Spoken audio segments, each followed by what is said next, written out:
After the Revolutionary War, the United States set up at first a weak government under the Articles of Confederation. Although you get the Land Ordinance and the Northwest Ordinance that paved the way for new states, mostly you have a weak government.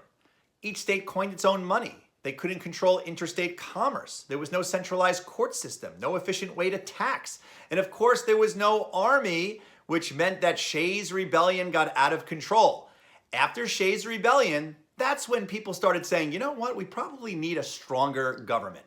So they brought forth the United States Constitution. In 1787, you had the Constitutional Convention where 55 delegates show up in secret to amend the Articles of Confederation. Instead, they made a totally new document. You need to know about the Great Compromise. That sets up our current Congress.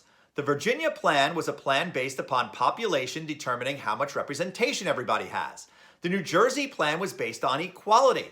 In the end, we have the House of Representatives that is based on population and the Senate, which has equal representation.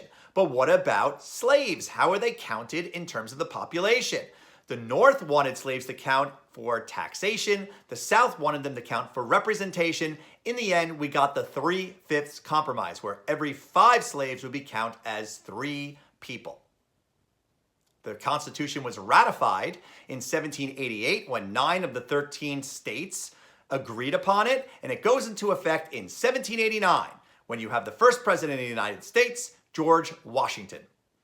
But what about that Constitution? During the convention, there were those who supported a strong government, the Federalists, and those who were scared that a strong government would be just as bad as Britain was before the war. Those people were the anti-Federalists. It went back and forth, and finally the Anti-Federalists agreed to ratify the Constitution after 2 things happened. One, you get the Federalist Papers written by Alexander Hamilton, James Madison, and John Jay. In addition, we have the promise of a Bill of Rights that will protect individual freedoms. That would be ratified in 1791.